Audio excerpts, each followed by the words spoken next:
Hi, good morning, everybody, and welcome to our 25th question hour.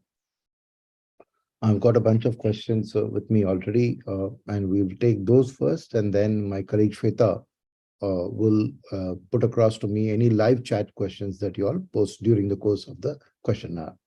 So without much more delay, let's begin. So the first questions which are centered around the economy, let me look at those. So what's your views on the Indian economy now? Are we under inflation? Is this the right time to make an invest? If so, please suggest some good investment plans. And when do you expect the economy to recover? So first of all, the Indian economy is doing well. We are at trending at about 6% GDP growth for the current year, which I think in relative to the context of the world, where the America is at one and Europe is at all on the same level, I think India is going to be the fastest growing country in the world, has been for the last 3 years and will continue to be so. China, which has also started decelerating, may see a bounce back this year, but that is also subject to the world recovering because, as you are all aware, China is a manufacturing exporting economy. And if the world goes into a slowdown, then China business will automatically get impacted. So to that extent, I think there will be no danger because Indian economy is largely driven by domestic consumption and domestic investment revival. So to that extent, I think that we don't need to worry about economic growth in India from an investment perspective.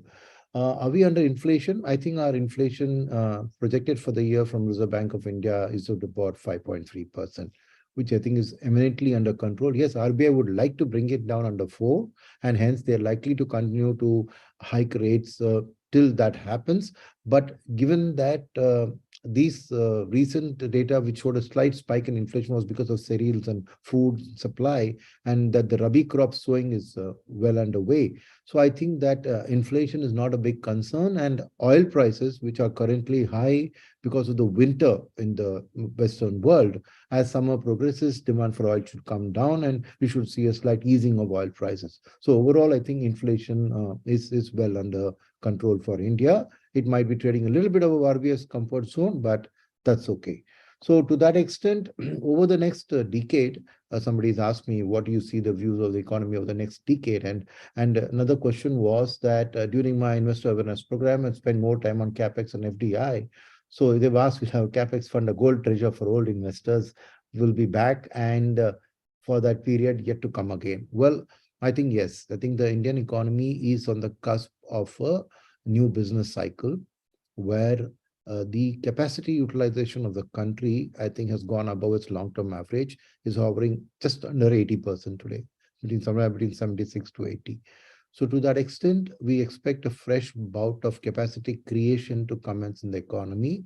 And on that basis, you will see that when such a cycle starts, it's fairly a long period of time. Capacity creation takes 2-3 years at least, and it's a developing story. Plus, there are a whole host of new reasons for capex, like the renewable energy expansion, like the EV space in the automobile sector, like the PLI schemes which the government is promoting to get business away from China, because China has become uncompetitive from a labor supply and a labor cost perspective. So all of these factors are coming together at the right time to give a sustained boost, I would say. When China did a similar thing in the early 2000s, from 2002 to 2008, it was because of the Beijing Olympics and the infrastructure push, and they went into a double-digit GDP growth. Now, India is also in the cusp of an infrastructure push, because on top of the private sector, the government is also spending a lot of money on the roads and the highways, and a number of high-speed highways, number of metro connectivities are being implemented as we speak, and hence, while we may not be able to hit the double-digit GDP that China touched, given the fact that the world is in a slightly slowdown phase, high single-digit, somewhere around 7.5% of GDP growth for a sustained period, I think is in the realm of possibility. So to that extent, I think that for the next decade, Indian economy will be going through a bull economic cycle. Now, the stock markets should naturally follow that. If you're a longer term investor willing to stay for 10 to 15 years, you will reap the benefits. In the short run, flows from FIIs, flows from domestic mutual funds and insurance will always lead to ups and downs in the market. So there'll be volatility in the market, but overall, the trend, underlying trend of the economy should be on a bullish trend for the rest of this decade. So From that economy-related questions, let me move on to the market-related questions. So one was that our share markets are predominantly controlled by a few brokers and they dictate the market. Is it a fact? No, it's not a fact. If you look at the ownership of the free float, see the 45% of the market is owned by the private promoters to take that away because they don't sell their stock. So balance 55% of that, if you see the composition, 37% is with FIIs. So, and another 14% is with mutual funds, another 16% with insurance companies. So these three combinations account for 65% of the market. So you can't say that the market is under the hold of a few brokers. I don't agree. Specific stocks may be played by operators. That's a different issue. So now that when you look at it from a market perspective, right, the FII flows, right, to India, given that India is the fastest growing country in the world, we do expect over a period of time increasing allocation from a longer term FIIs like a sovereign wealth fund or a pension fund, which are looking at the economic growth to deliver stock market returns. But there is another set of players, which are the active mutual funds and the hedge funds, which take a much shorter period call. Mutual funds typically, foreign mutual funds typically take a 3 to 5 year call, and hedge funds typically take anywhere between 3 months to a year to 2 years call. These players are what cause the volatility in the market. And those flows are unpredictable. But as far as India is concerned, right, first of all, you have to look at it like the availability of liquidity in the world, right? $28 trillion just in the G4 countries has been floating around in the world for the past few years post-COVID. Of that, India gets only 600 billion. Total FI investment in India is $600 billion. So just 2% of the total world flow. So Indian economy, when it does well, it gets long-term FI money, and the short-term money is dictated by India's attractiveness in a short term as an investment destination. Given that underlying economic growth is a given, and so EPS growth of a double digit can be assumed, what then makes the FIIs put money or take out money is the fact that India imports 83% of its oil. And as a growing economy, our needs for oil will keep going up. Now, when oil prices trend up, they fear that the oil price will lead to imported inflation, and oil price will lead to impact on the currency. Because of the currency weakening, they will tend to lose money. So there's a high degree of sensitivity of active mutual funds and hedge funds to the price of oil, the trend of the price of oil, I would say. So if you see the track post-COVID, there has been a clear correlation between declining oil prices and FII inflows and rising oil prices and FII outflows. So right now we have been through a phase from June, July, when oil prices started declining from 125 to about 80, that you saw FIIs put in money till about December 15th. From December 15th, some profit booking started. And then we have, as you know, the Adani factor has caused a little bit of a sensitivity towards India. It led to a bit of uncertainty in the eyes of FIIs. And hence, since January 1st, we've been seeing a consistent period of FII outflows. Not very much, about 35,000 crores. But that has caused the volatility in the market. Now, if you then look at it and when will the Sadani thing get resolved and thing, I think it's a bit uncertain. They will want a great degree of comfort in terms of the group's funding plans. How are they going to, they had to call off their for FPO. So that money, what it was intended to do, what are the substitute plans? There are various news items floating around, and it's not appropriate for me to comment on any specific stocks or specific companies. But when this will get resolved, I would say you have to give it about a couple of months or a quarter, right? So what degree of uncertainty will pertain? Second is the oil prices. The oil prices are unlikely to come down until the winter persists, which is well into March in the US and the Europe. And so you will see that for the next few months, the market will continue to maintain a volatile trend. In the second half of the year, I expect oil prices to ease, and we expect the Adani-related uncertainty to come down. Then I would say that there is enough money which was in India in a post-COVID phase, which has gone out, which can come back to our markets and support them. So that's in summary, a view of the market from a medium term, not even medium term, a short to medium term perspective. In the longer term, I think that Market volatility will be there based on the way oil prices move, but the SWF, Sovereign Wealth Fund, and the pension fund contribution should go up because India is rapidly growing in terms of the size of the GDP in the world.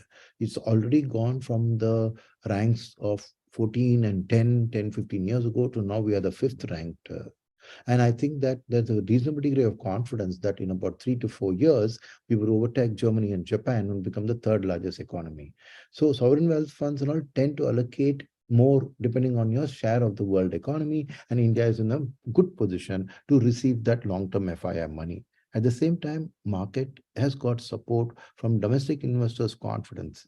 Though they pulled out money during the post-COVID phase, since April of 2021, when India has been going through a V-shaped recovery, domestic investors have come back through the mutual fund and the insurance companies, and we have a very strong and healthy 13,000 crore plus monthly SIP book, which is helping mutual funds to buy whenever FIIs are selling. So that has meant that Indian markets volatility has been far less than the world market volatility, and also means that our prices haven't fallen despite heavy withdrawals by FIIs. So to that extent, India remains a much more stable stock market from an FII perspective, and this will give them confidence to come back that there is a domestic flow support. So that summarizes my view on the markets also. And in that context, if I now go to certain specific questions which are been built in this, right? Somebody's asked me about, we hear about fear and greed index, how is it determined? Well, I think you'll have to go to those people who publish it. It's available on their website. You can go. It's a proprietary thing done by those people. You can go and look. The volatility index is different from the fear and the greed index. Volatility is a short-term delta of price movement. Whereas fear and greed looks like macro moves of when there's a fear sentiment prevailing, what happens. And so one-way fear sentiment would bring down the market, one way to take it up. It doesn't really necessarily mean volatility. Volatility means that one day the market is up, one day the market is down. One day number of shares which are going up are more than the number of shares going down. Another day it is the opposite. That's volatility. So it's significantly different from the fear and the greed index.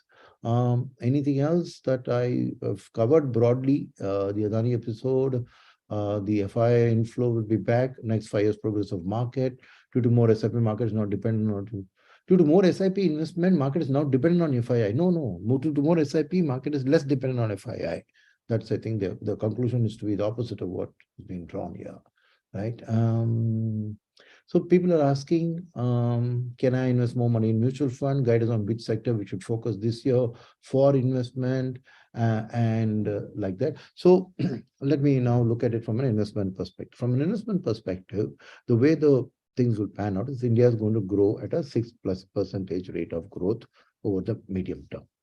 Now, from that perspective, where is this growth going to come from? I think this growth will be largely driven by domestic capex revival and the consequent job creation that will happen because the PLI scheme is also going to get more jobs into the country. And that job creation will lead to a rise in discretionary consumption. So it's an investment come consumption, domestic driven cycle. When the world is going through a slowdown, you will see Indian exports come under pressure. Why this will not have a big impact on our GDP growth is because we are only 2% share of the world's exports. But to the extent that exports itself will suffer, a growth in an export-oriented part of the economy, you can say, will take some time till the world comes back to growth, right? It's that time that we are also going to take to build up PLI capacity, which is essentially export-oriented, and that should come in after a 3 to 5 year period, in my opinion. So the next 3 to 5 years will largely be a domestic story, after which you will have the export story with the domestic story come in. So the Indian market, I see to a sustained long period of a bull run, which will have its corrections due to FII flows and inflows and all of that.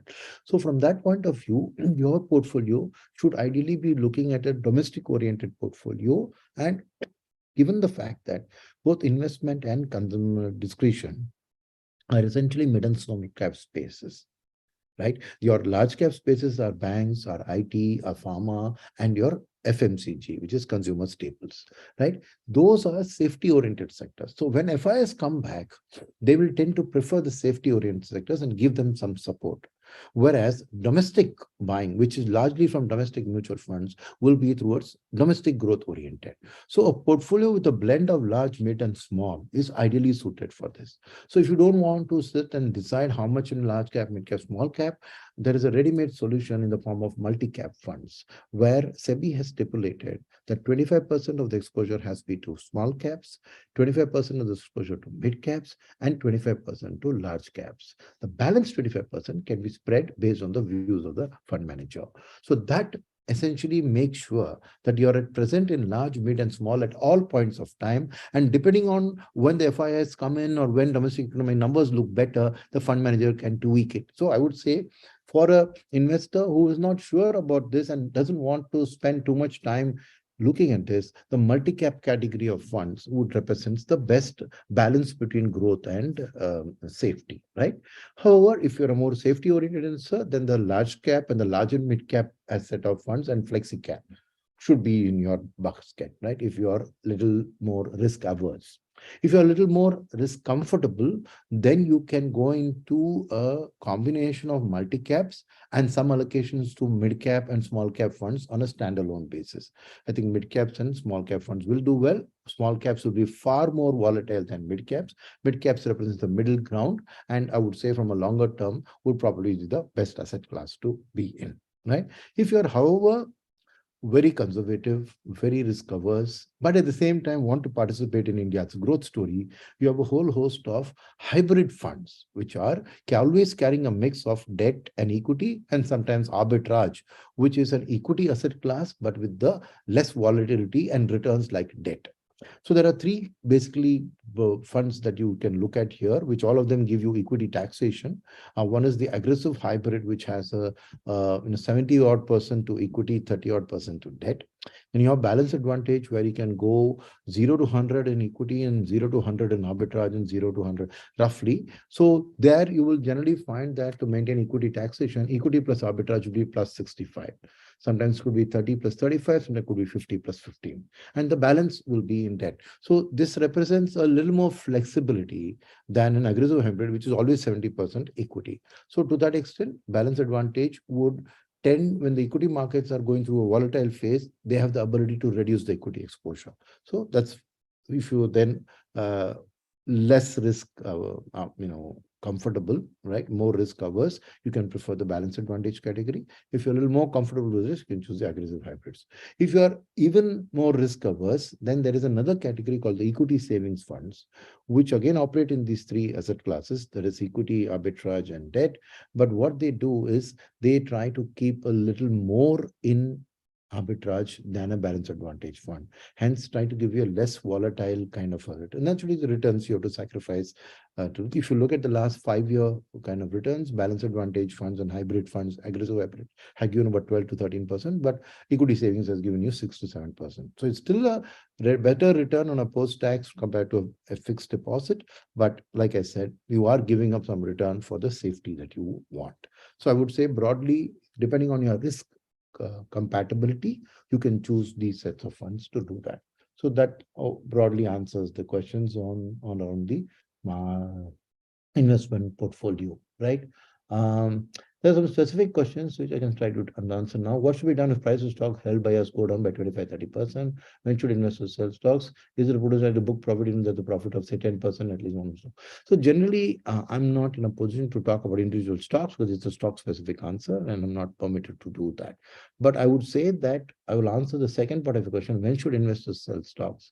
Investors should sell their stocks or their mutual funds when their goal, for which they have invested, comes about.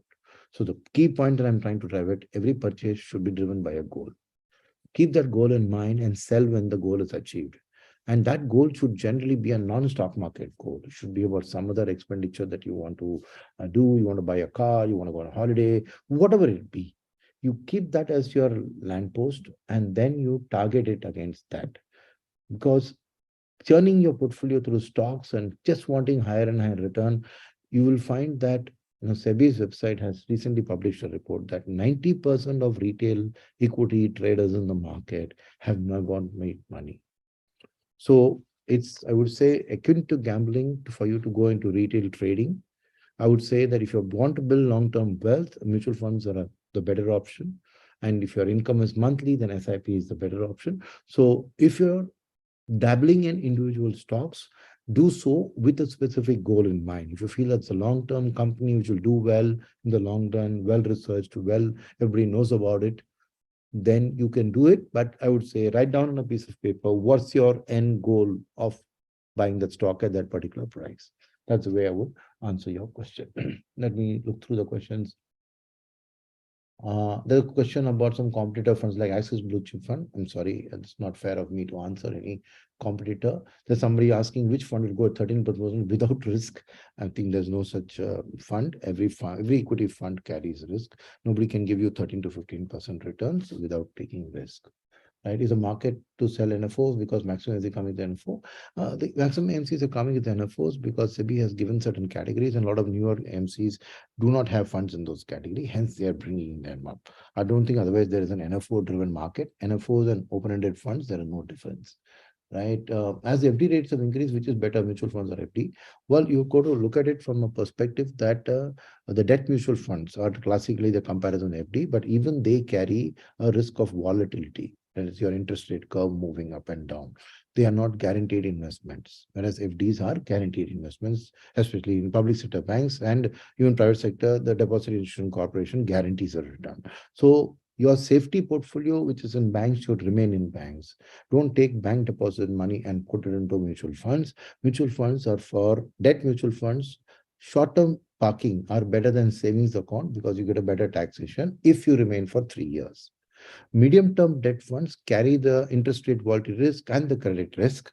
So keep very careful that if you are comfortable with those and you have an advisor who can advise you, then they can give you FD plus returns, because once you hold for 3 years, you get an indexation benefit, and on a post-tax, it works out better than the FD kind of a rates.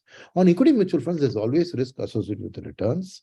Over the long term, over a 10, 15-year time frame, equity mutual funds should grow at the nominal GDP growth. We expect India's nominal GDP growth to be at a low double digit, 10 to 12%, and hence mutual funds and the stock market itself should give you returns correlative with that. So the answer about 13 to 14% with risk is possible provided you stay for the long term in the stock market, but it doesn't guarantee it. There have been 15-year periods when the market has only delivered high single-digit returns. Please bear that in mind. So, because the economy has not grown well in that period. So, you mentioned 3 funds for 5-year duration. I would say multi-cap funds, flexi-cap funds, and large and mid-cap funds. And we have the expenses to purchasing property after 3 years and after 5 years, which amounts are good to invest. Well, whatever be the goal, I've told you for 3 to 5 years, already given you the list of funds. I'm 59 years old. Which type of mutual fund should I invest? You should invest in the hybrid category of funds at the age of 60. I think a mix of debt and equity in your portfolio is always good. So choose any one of those 3 hybrid categories that I already mentioned. I have an investment horizon of 10 years. Which sector of mutual fund will give decent return? Well, sectors over 10 years are all go through various phases. So you cannot choose a sector fund for a 10-year period. Please bear that in mind. Sector funds are for very aggressive investors who are comfortable with that, set themselves some goals in terms of returns and exit when that happens, because most sectors are cyclical in nature. If you invest in through advisor, is he getting payment on regular basis from the? Yes, if you invest through advisor, no, there is 2 categories here. A registered investment advisor doesn't get any money from a mutual fund. A mutual fund distributor gets regular money from mutual fund. So if you're the person who's dealing with you is an advisor registered under SEBI, he doesn't get any money from the mutual fund. What happens to dividend declared by companies with investors or mutual funds? Is the dividend distributed to investors? No, it's not. The dividend declared by the companies comes to the overall portfolio of the mutual funds. Now, within the mutual fund, there are dividend option investors and there are growth option investors. Both of them have right to the money. So that money goes into the pool, that cash is used to buy fresh stocks. The mutual fund on its own books profits in the shares that it holds and generates profits to enable them to pay what is known as IDCW, right? Dividend come capital withdrawal plan. So that's the way mutual funds give dividends. So there is no pass-through that a company gives a dividend and straight away it goes into the dividend option and comes to you as dividend. No, that's not the case. Why most brokers and agents are discouraging investing in hybrid mutual funds? Well, that's a very generic statement. I don't think there's any specific reason. It depends on the type of customer. Like I said, less more risk-averse customers get advised hybrid mutual funds, but I don't think otherwise there's any bias towards that. It's based on the customer profile. I need to honest advice from you. Is it a good time for new investment as I've already invested with you, but returns are low? Well, it depends on what time you invested. When you say returns are low, related to what? As per the data that I had as of last month and even the post the Adani crisis, a bulk of our mutual schemes are beating their benchmarks. So when you say low returns, maybe you had an expectation of a particular return and that didn't happen. Now, is it a good time to invest? Absolutely. I think that the Indian economy being on a good wicket over the next decade, I think that mutual funds are ideally positioned to capture that and deliver a good return. So yes, it is a good time to invest. Specific through other specific questions, how the budget will impact SMF AUM? I don't think the budget will impact SMF AUM. So if somebody wants an office in Tanjavur, I will raise it up with my operations team to look at that. What is the future of Sundaram aggressive hybrid funds IDW? Well, we have been booking profits and giving dividends regularly on a monthly basis there. As long as we are able to book profits, we intend to continue doing that. So I don't see there's a outlook issue around that. Why are downfalling Sundaram funds? I think very generic statements, sir. As I just said, we see most of our funds beating benchmarks.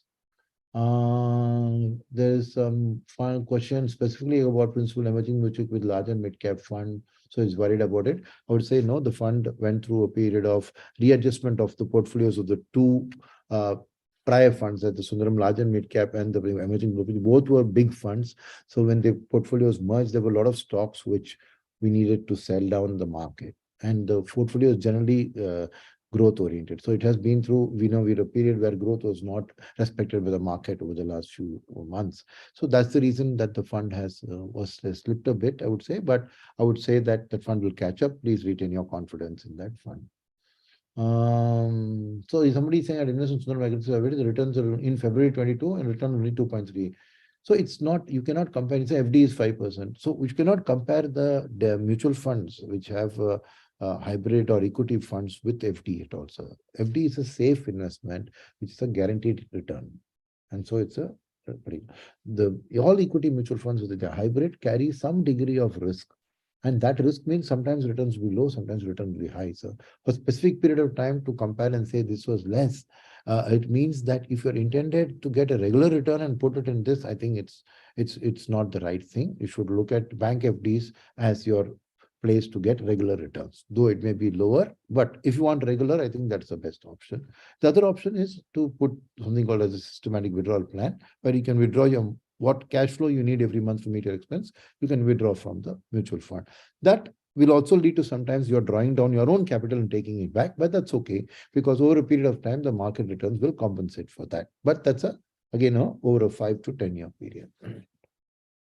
How to evaluate any major impact on portfolio and his extra fees will be charged or not as of SEBI press release to study charges? SEBI's press release is to study charges. So you need not fear that the fees will go up. If at all a SEBI study happens, the fees may come down only in your benefit. For a senior citizen with no knowledge of stock market, what is the safe mode of investment? Bank deposits. If you have no knowledge of stock market, the best place to be is in bank deposits. Why interest rates on fixed deposits are not increased? Well, this is Sundaram Mutual Fund. We don't have any fixed deposits. So I don't know which company you're talking about. If it is about Sundaram Finance, the parent, maybe you should direct the question to them. I'm not in a position to answer that question. For the retired person, which funds give best return and investment safe? Well, safety of investment in the mutual fund is not a guarantee. Even debt mutual funds have seen capital erosion at times. Hybrid mutual funds have seen capital erosion at times, and equity mutual funds have seen capital erosion and the capital gains. So safety is not something that's a key call. I would say liquid funds, but liquid funds will give you lesser returns than bank FDs, which are safe. It will give you better returns than bank savings account. So I would say that moment you come into the mutual funds place, I think safety cannot be the primary reason for you to invest, sir. That's my humble opinion. You asked for advantage of SW versus FD for senior citizen, possible by email. I'll get my team to respond to you by email. Which one is the best, direct share trading or mutual fund SIP? Well, direct share trading, as you would have seen, 90% of direct traders have not made money in the market. So any day mutual fund SIP is a better one for a retail person for the returns long term from the market. I think I have covered most of the question. Let me give a quick glance to see if there's any question that I've missed, which I can talk about. Reality index up or down in 2023. Well, you can't take a 1-year view on an index. Realty sector is doing well. Housing, government is promoting housing because it's also a big employment generator. But prices of property have been rising, rental yields have been rising.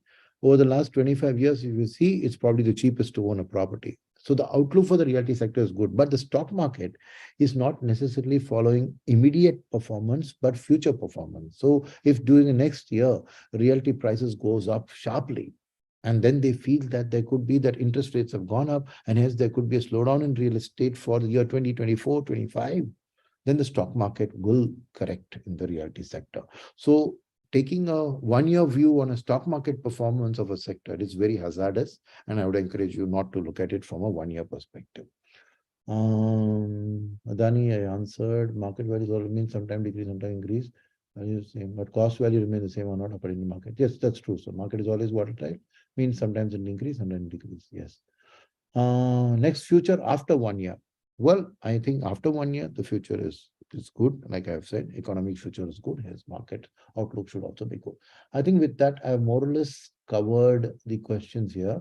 And I would request my colleague, Shweta, to just 1 minute. Maybe there are some. No, I think I've covered most of the questions. Which funds of Sundaram are best performing in the last 1 year and why? Well, that's not the funds which are best performing are because of that fund manager's calls.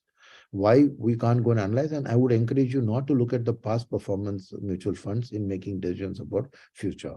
You've got to look at the consistency of performance over a period of time and not 1 year, and then take a call based on what that fund is meant to do in comparison with the offer document, and then take a call for your future. So I would answer that question in that way. Create a mutual fund to help investors for regular monthly income for his capital investment. Regular monthly income, no, regular monthly cash flows can be done through a systematic withdrawal plan. But bear in mind, that means that sometimes you'll be taking the returns, sometimes you'll be taking your capital back, but it can ensure regular cash flows. So I would say that any diversified mutual fund can be used to do an SWP. Bear in mind that a lock-in period of 1 year is there for an exit load. So after 1 year, you will not have exit load. You'll also get long-term capital gains, because to the extent that you're drawing down an appreciation amount, there is a taxation impact to it. Right. Thank you. So Shweta, if there are any other online questions, you may proceed to ask them. Yes, sir. We've got a couple of live questions. The first is, scams are a part of business life. So what are the stages of recovery in the market? Could you explain with an example from the past? For example, the Adani issue.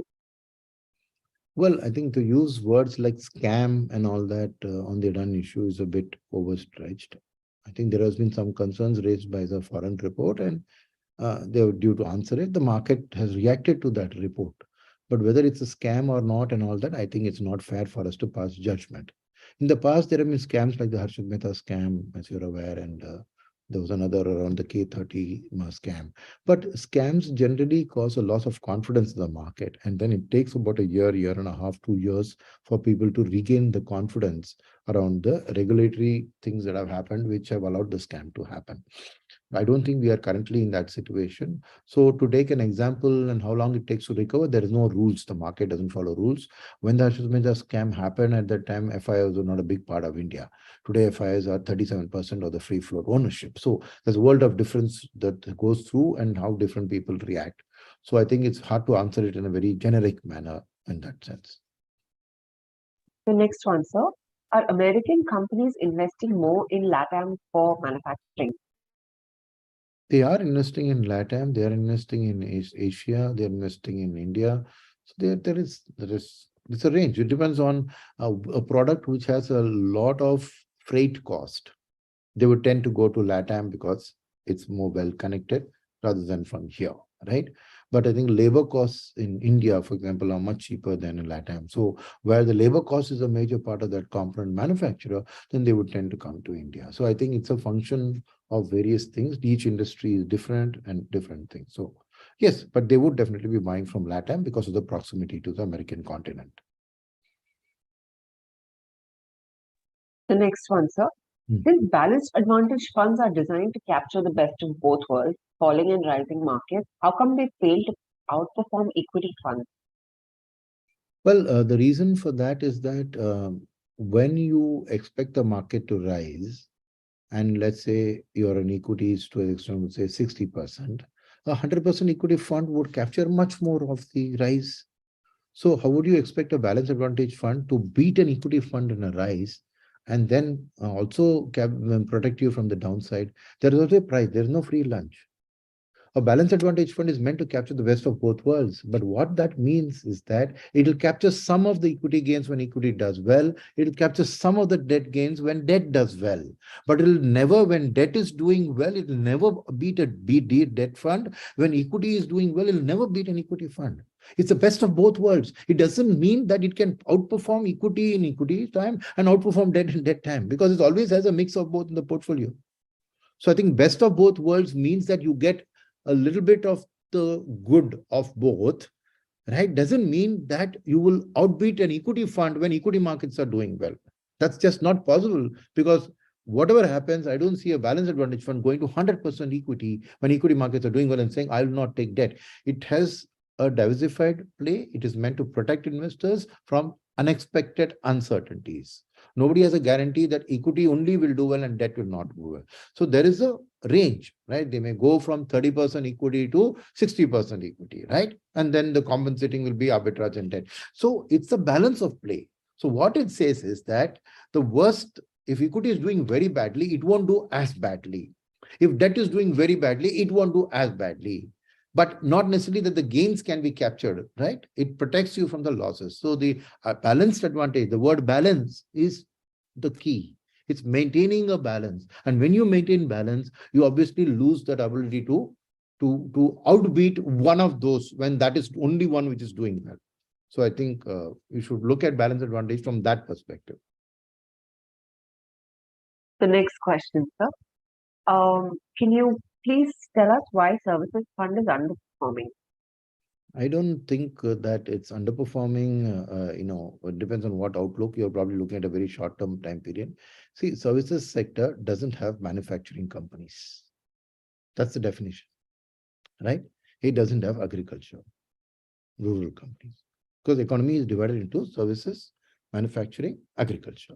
So when you say services, you're saying no agriculture, no manufacturing. So in a period of time when in the index, the manufacturing companies are outperforming, services will underperform.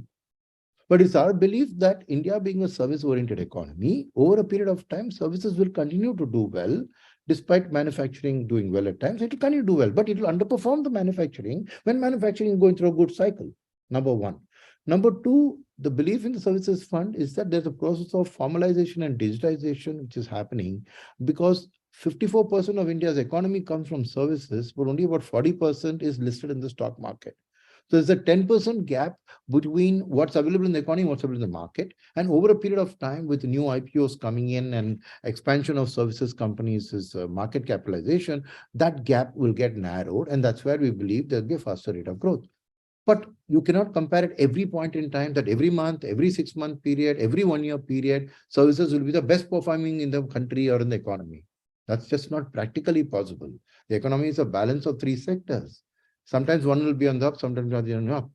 But there is a reason that we have said this is focused on the services sector. So when the services part is doing well, right, it will do well, and which we do expect to be a generic thing. So when you say it's underperforming, because in the index, in that particular time frame, a manufacturing set of companies would have had a faster capital appreciation, which stocks are just not present in the services, because that's what the fund is intended to be, to avoid manufacturing and avoid agriculture. So I hope that answers the question. Please don't track this on every 3 months to say it will underperform. We at no point is that fund promising that at all points in time, at whenever even manufacturing does well, the services still will do outperform. Just not possible. The next question, sir. Could you throw some light on the current and future supply chain scenario? Pressure seems to be alleviating. Yes, I think the supply chain scenario pressure is largely driven by the COVID-related lockdowns and the fact that China accounts for about 12% of the world's exports, right? So a lot of lockdown in China causes supply disruption, and similarly in Taiwan. So you saw that severe semiconductor. But what we have seen is with COVID now finally being beaten down and more or less being disappearing from the world, all the supply chain related bottlenecks have disappeared, and you are eased the supply chain situation, right? The problem now is the other side. There's no demand because of a slowdown in the world. So the amount of products which need to be spent through the supply chain itself is coming down because of a slowing down world, right? So to that extent, there's no pressure and there's a easing of pressure on the overall supply chain. The next one, sir. Could you please suggest an aggressive fund of your AMC for a 5-year investment horizon? Now you can look at our focused fund. The focused fund is a focused flexi cap fund, only 30 stocks. So each stock holding is reasonably sized, cannot go beyond 30 stocks, and it's multi-cap, flexi-cap. So it can hold small cap, mid-cap, large cap. So it's a high risk, high reward bet. So you wanted a high risk, high reward. That's our highest risk, highest reward fund, which is also diversified at the same time. So I would say look at the Sundaram focused fund from that as an aggressive fund. The next one, sir. Can a 100-year-old company also collapse? Of course, if the dynamics of that company have changed, if the ownership has changed, if the market conditions have changed, it can happen. The next one, sir. Will gold outperform equity?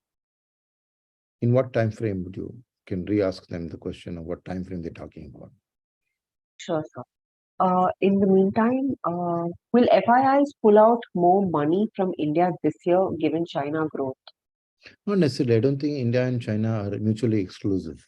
So I think that China growth, first of all, is a question mark in my mind because um, the COVID-related situation has improved in China, but ultimately China is an export-oriented destination. And so if the world is going through a slowdown, then China's business will suffer, number one. Number two, yes, there will be an increase in flows to China because the market is also corrected a lot. So valuations are much more reasonable than India. But it doesn't mean that it's the India money. And like I said in an answer before, India gets only 2% of the global capital allocation. So there is 98% of which can go everywhere. And India versus China is not, it's India and China. But bear in mind that a lot of US-based FIIs, because of the saber rattling between America and China and the outlook there, have less comfort on China, right? And they are growing in comfort on India. India-US business relations are growing. You saw the recent aircraft order to Boeing and to Airbus in France. So you see that India and US are getting closer. There's a greater degree of comfort with India. So I wouldn't say that while China got an allocation, it will get an allocation from what's going to other Asian countries, maybe. But I don't think that a growth of China is going to come at the cost of India. China can grow and Indian market also can grow. We've received a response on the gold versus equity thing. The period is 6 to 12 months. Well, on a 6 to 12 months, for you to say whether it give better return than equities is a very hazardous guess. Okay, but generally, I can give you a clue as to when gold will rise. And then gold today, compared to the historic past, right, over the last few years, gold has become an alternative to the US dollar as a hedge. So surpluses, and if you see today, though India remains the largest consumer of gold from a retail perspective, the fact of the matter is we have been so for a long time. So we are our purchase of gold is taken for granted. It's a part of the network. But sovereign wealth funds like the Chinese funds or the Norwegian funds tend to shift their allocation between dollar and gold as a way to park their surpluses. So what happens is that when US dollar is strengthening, they allocate more money to dollar and sell gold. When US dollar is weakening, they tend to sell their holdings in the dollar and put it in gold. So gold is a contra to the dollar. Now, what is the dollar situation? When US interest rates are rising, then the dollar will get stronger because when you get a higher yield on a risk-free US treasury, then you will say, I get not only the strengthening of the dollar, but I get a good 3.5%-4% return too, right? But if the US economy is going through a slowdown and a recession comes upon, then the dollar will weaken because of the recession. Then you will see gold go up. So track the dollar versus gold movement to know whether gold will rise. Comparison with the equity market is a completely different fish, because equity markets, according to me, in India, in a 6 to 1 month frame, will be highly dependent on FII flows, which are dependent on oil prices, which are dependent on a world going through a recession. So let me put out a scenario that if the world is advanced world is going through a very deep recession. If so, dollar will weaken, so gold will go up. But when the dollar weakens, Indian currency strengthens. Number one. Number two, if the world is in recession, oil prices will tend to go down. So a weak dollar, a stronger rupee with oil prices going down is good for India. So money will flow into India. So Indian market will rise because of FII flows, and gold will also rise. Which will beat the other is a function of how much flows. Take the opposite scenario. The world is not going through a deep slowdown, but a generic slow slowdown. And a slow slowdown, that means the dollar currency will be managed. So gold also will be hither-uther. And in that situation, FI money may not jump back to India because oil prices are not crashing. So equity markets also will be either. So you are looking at a scenario of Indian equities actually being correlated with gold in these two scenarios. So to say which will outperform each other in that particular period of time is very, very difficult. But like I said, for you to just keep track of it, since you are interested in the subject, is to track the expected direction of the dollar, the US economy in terms of the recessionary forces, and then flip it back to gold, and then loop it to oil prices and look at India's equities. Right. So I hope I've given you enough of clues and fundamental factors to track to then take a call on where you feel the returns will be better, which is a call that you will need to take on your own. Next one, sir. When funds such as yours invest in pharma companies, do you pay a premium for companies that are delving in biologics or biosimilars? How do you see overall biologics in India? Well, that's a very, very technical and specific question. And so I will tell you that those companies which go into biologics and everything are taking very high risk, high reward bets. So those kind of pharma companies are very, very high risk reward play. And generally, as a mutual fund, we prefer safer play with a good cash flows already visible. We tend not to take those kind of risks at our end. So that's an answer from our perspective, that product companies which are deep into research and go into biologics and genetics and take those calls, because the product failure rate is very high, product approval time takes a long time. So it's a very high risk, high reward bet, better done by venture capital funds and private equity funds and the like. I think as a fund house, since we manage other people's money, risk and reward have to be balanced, and those would be extreme risk for us to consider from an investment perspective. Next one, sir. Which fund currently beats inflation? Well, when you say currently, again, I will say, is it a 1 year return or a 3 year return or a 5 year return? In a 1 year, most of the market has delivered a reasonable single digit return, which is at par with inflation. So on a 1 year basis, maybe just a few funds have beaten. But if we take the last 3 year returns, I think they have handsomely beaten inflation. So that I don't think there's any most funds who can look at it would have beaten inflation over the last 3 years. Is it advisable to buy gold for investment now in the current situation? Well, see, gold is never an investment decision. Gold is a safety play, which is if things go wrong in the world, hyperinflation, war, World War III, uh, those kind of situations where gold will tend to rise, the world recession, right? So as a safety allocation, putting 5 to 10% in paper gold as an investment is a safety decision, which is a good decision as a hedge against say dollar strengthening and all of those. So I think to that extent, you can have gold in your portfolio as an investment only from a safety perspective. But betting on gold as giving you a better return than equity is you're doing it without any fundamentals there. Gold doesn't have any cash flow generating capacity, which equities have. So there's nothing to bet on. You're betting on customer sentiments. You're betting on world going to recession. So effectively, you're betting on bad news. So I'm not sure that when you make an investment decision with no bad news, you protect yourself from bad news. So keeping a 5 to 10% allocation to paper gold in your portfolio is a good hedge. And that's the way you should approach gold. But in the interest of time, we'll just take two, three more questions. Sure. One is what will happen to the ELSS category after the next financial year? Well, I have no idea on whether the fund, the finance minister is going to remove ATC concessions completely or not. She is pushing people towards not taking ATC concessions and trying to push them to the new tax regime. Whether in the next budget she's going to shut down those concessions, your guess is as good as mine. So, for the current year, it remains. So that's all we can say. Given that the government is trying to push consumption through the new tax regime, how will it impact individual savings in the long run? I don't think that, I think it's a more of a statement of intent than a practical reality.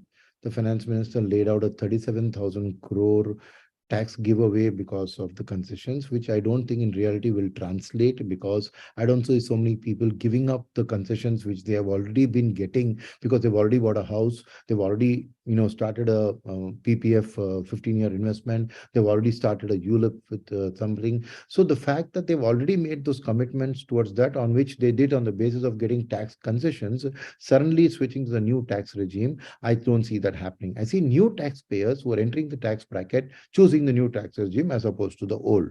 So those new tax savers who are opting the new regime are obviously will have more cash in their hands. Whether they choose to spend it or to save it in the equity markets is again their choice. So it's not necessary that this is going to lead to a consumption boom. I think the finance minister's thought process was that ultimately she wants to move to a tax concession free, lower general tax rates, because what it has shown in the case of corporate tax, when they cut tax rates in 2019, is the government's tax incomes actually went up. So they are moving towards a process of saying lesser tax, but more people pay tax and don't go and hide the tax through various investment options, right?